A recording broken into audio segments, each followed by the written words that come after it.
ఈ యొక్క మా నామినేషన్ విషయం మీకు అర్థమైంది. మొత్తం రెండు పార్టీలు కలిసి ఏ విధంగా నామినేషన్ అన్ని సక్రమంగా మేము అన్ని కూడా ఫిలప్ చేసి నామినేషన్ ఇస్తే 80 మంది మొత్తం కూడా ఎవరో రిటర్నింగ్ ఆఫీసర్ దగ్గర ఎంతమంది పోతారంటే ఒక్కరు పోతారు, ఇద్దరు పోతారు. 80 మంది చొరబడి కమ్యూనిస్టులు మరి బీఆర్ఎస్ పార్టీ మరి కాంగ్రెస్ వాళ్ళు ఏ విధంగా మా యొక్క నామినేషన్ విషయమే అర్థమైంది.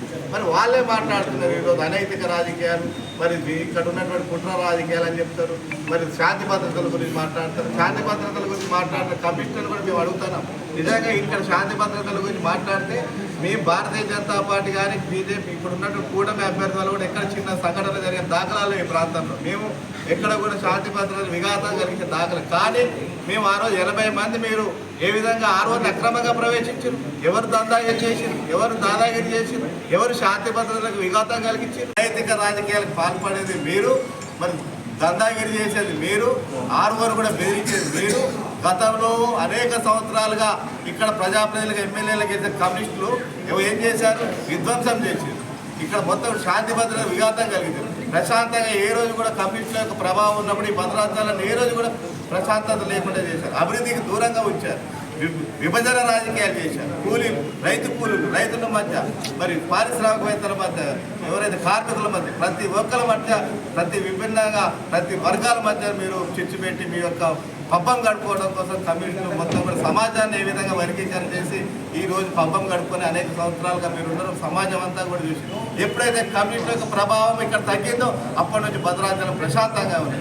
అందరూ కూడా ప్రశాంతంగా బతుకుతున్నారు. కమ్యూనిస్టుల ప్రభావం ఎప్పుడైతే పెరిగిందో ఈ కమ్యూనిస్టులు ఈ దేశానికి అవసరం లేదు, వీళ్ళు అనైతిక రాజకీయాలు, వీళ్ళు విధ్వంసకర రాజకీయాలు, విభజన రాజకీయాలకు వీళ్ళు మారిపోయారని ప్రజలైతే ఎప్పుడైతే భావించారో ఈ భద్రాచలంలో కూడా ఈ యొక్క కమ్యూనిస్టులను తుడిచిపెట్టుకునే పరిస్థితి.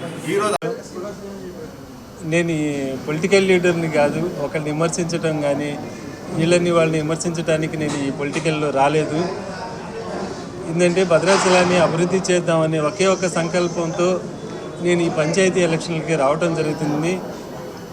వేరే ఎలక్షన్కి రావాలని కానీ ఏదో ఎలక్షన్లో ఇది చేయాలనే ఉద్దేశంతో నేను రాలేదు. మన భద్రాచలాన్ని మనం అభివృద్ధి చేసుకుందాము. మన యొక్క ఓటర్లందరూ కూడా అందరి యొక్క అభిప్రాయం మేరకు మన సమస్యలని మనం తీర్చుకుందాం. ఎక్కడికో వెళ్ళి ఏదో చేద్దామని కాదు. ఉన్న రాష్ట్రంలో కూడా ఇప్పుడు దాకా కూడా భద్రాచలాన్ని ఎవ్వరు కూడా డెవలప్మెంట్ కానీ, కరకట్ట కానీ, మనకి డ్రైనేజీలు కానివ్వండి, లైటింగ్ సిస్టమ్ అయినా కానివ్వండి, ఇది రోడ్లు కానివ్వండి అధ్వాన్నంగా ఉన్నాయి. నేను ఇప్పుడు ప్రచారానికి వెళ్తుంటే నేను ఇదివరకు కాలనీలు కానీ ఎలా ఉంటాయో కూడా నాకు తెలియదు. ఈ 4 రోజుల నుంచి నేను ప్రచారానికి ప్రతి ఒక్క వార్డుకి వెళ్తడం జరుగుతుంది. ఏ వార్డు చూసినా కూడా డ్రైనేజీలు కానీ, పరిశుభ్రత కానీ ఏమాత్రం కూడా బాగలేదు. ఒక్కొక్కసారి డ్రైనేజీ లేదు, ఇంట్లో వాడుకున్న వాటర్ మొత్తం బయటికి రోడ్డు మీద వదిలేస్తున్నారు.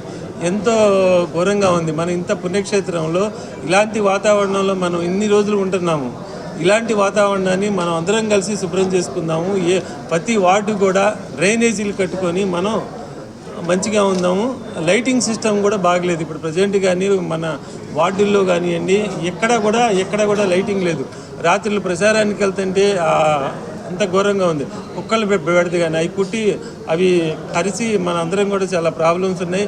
వాటికి ఎలా కావాలనేది దాని పరిష్కారం అనేది మనందరం కలిసి దాన్ని తీర్చుకుందాం. అలాగే మీ ముందుకు వస్తున్నాను మీ వాడినిగా. దానికి మీ యొక్క అమూల్యమైన ఓటుని బాలు గుర్తుకు వేసి నేను గెలిపిస్తారని కోరుకుంటున్నాను. మీ వాడిని మీరు ఎలా అంటే అలా నేను అభివృద్ధి చేసి చూపిస్తాను.